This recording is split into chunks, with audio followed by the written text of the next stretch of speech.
শান্তিনিকেতনের পূর্বপল্লী এলাকায় একটি পরিত্যক্ত জায়গায় টানা ৩ দিন ধরে পড়ে রয়েছে একটি নতুন মোটরবাইক।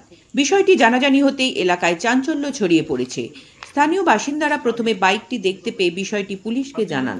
এরপরই ঘটনাস্থলে পৌঁছে তদন্ত শুরু করে শান্তিনিকেতন থানার পুলিশ। কিভাবে একটি নতুন মোটরবাইক ওই পরিত্যক্ত জায়গায় এসে পড়ল এবং তার মালিক কে তা খতিয়ে দেখছেন পুলিশ আধিকারিকরা। পুলিশ সূত্রে জানা গিয়েছে বাইকটির নম্বর ও অন্যান্য তথ্য খতিয়ে দেখা হচ্ছে। ঘটনার নেপথ্যে কোনো অপরাধমূলক দিক রয়েছে কিনা তাও খতিয়ে দেখা হচ্ছে। এদিকে এই ঘটনাকে কেন্দ্র করে এলাকায় আতঙ্ক ও উত্তেজনার পরিবেশ তৈরি হয়েছে। স্থানীয় বাসিন্দাদের অনেকেই বিষয়টি নিয়ে উদ্বেগ প্রকাশ করেছেন। Bureau report, Bolpur news.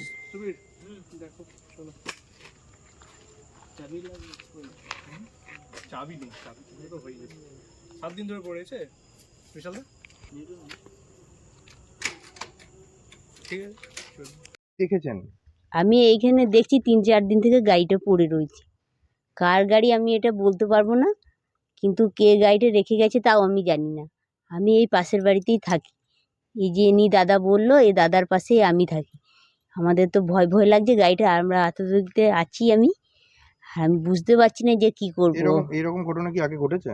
না, এখানে কখনো এরকম ঘটনা ঘটেনি। বুঝতে পারছি না, ভয়ও লাগছে আমাদের। গাড়িটা কার, কে নিয়ে এসে রেখে গেল, আমি দেখিও নি। কতটা আতঙ্কে আছেন? আমরা ভয়ে ভয়ে আছি, ভাবছি যে কি কার গাড়ি কেউ চুরি করে রেখে গেছে নাকি, সেটাও আমরা বুঝতে পারছি না। আর গাড়িটা ভাঙাও রয়েছে, গাড়িতে নাম্বারও নেই। আপনার নাম? আমার নাম মঞ্জু বিশ্বাস। এখানে দেখছি প্রায় গত 3-4 দিন থেকে এই বাইকটি পড়ে আছে। তো আমি এখানে থাকি সামনের বাড়িতে। তো আমি দেখে 2 দিন ভাবলাম যে হয়তো আশেপাশে কারোর গাড়ি হতে পারে। তারপর ভালো করে লক্ষ্য করলাম, তারপর দেখছি যে না, কেউ তো আসছে না গাড়িটা নেওয়ার জন্য বা কেউ খোঁজ করছে না। তখন আমি আপনাদের ফোন করলাম, মিডিয়া ভাইদের সবাইকে। তো সকলে এসে একটু খোঁজ খবর করলো থানায়, তারপরে হয়তো ফোন করা হয়েছে কিনা জানি না। তো এই পর্যন্ত আমার দেখে তো বোধ হচ্ছে এটা চুরির গাড়ি। কারণ লক ভাঙা রয়েছে এবং গাড়িতে কিছু স্ক্র্যাচ রয়েছে।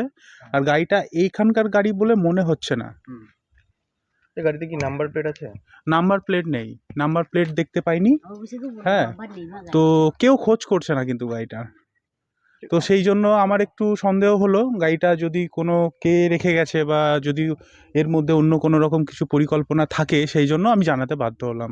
এমনি সামনে ভোটের দিন ঘনিয়ে আসছে, তার উপরে এরকমভাবে অলিগলিতে এরকমভাবে গাড়ি রেখে গেছে, কতটা আতঙ্কে ছিলেন? একটু তো ভয় হয়েছে, কারণ এর মধ্যে তো এখন বুঝতেই পারছেন, এখন বহু কিছু ঘটনা ঘটতে পারে। তো সেই জন্য আমরা আমাদের সকলের ভালোর জন্য আমি জানাতে বাধ্য হয়েছি। আপনার নাম? আমার নাম প্লাবন ঘোষ।